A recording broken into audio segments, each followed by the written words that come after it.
కూడా కొన్ని నాటకీయ పరిణామాలు కూడా మనం చూస్తున్నాం కదా. అంటే ఇప్పుడు హరీష్ రావు గారు మొన్న వెళ్ళి గన్ పార్క్ దగ్గర ఎంత హడావుడి చేశారో మనం చూసాము.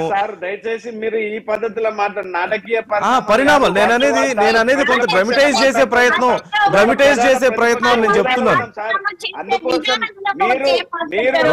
కాదు కాదు అరవింద్ గారు ఎలక్షన్స్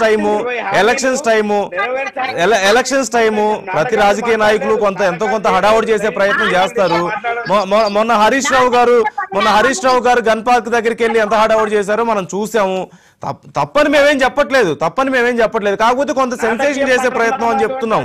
ఇప్పుడు నాటకీయ పరిణామాలు కాదు, వాస్తవాలు. 2 లేదా 3 లైన్లు మాత్రమే రాయాలి. అంతకు మించి ఒక్క పదం అడిషనల్ గా ఉన్నది స్పీకర్ ఫార్మాట్ లో రాజీనామా అని యాక్సెప్ట్ చేయరు. ఆయన చేసిన ఛాలెంజ్ ఏంటి?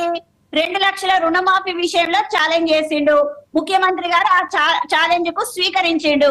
దాన్ని వదిలేసి డొంక తిరుగుడుగా ఎక్కడో ఉన్న ఇష్యూలన్నీ తీసుకొచ్చి మొత్తము లంబా సోడలాగా రాసుకొచ్చి రాజీనామా లాగా 6 సార్లు ఎమ్మెల్యేగా పనిచేసిన వ్యక్తికి హరీష్ రావుకు మేము గతంలో గదే చెప్పినాం. ఏదైతే రైతు బంధు విషయంలో ఒక ఎన్నికల కమిషన్ కోడ్ ను ఉల్లంఘించి మాట్లాడడం అంటే అది ఖచ్చితంగా ఆ రోజు రైతు బంధు వేయడం తప్పించుకునే ప్రయత్నంలో హరీష్ రావు ఆ మాట మాట్లాడిండు. ఖచ్చితంగా ఎన్నికల కమిషన్ స్పందిస్తది, రైతు బంధును ఆపేస్తది అనే కోణంలోనే ఆ రోజు మాట్లాడిండు.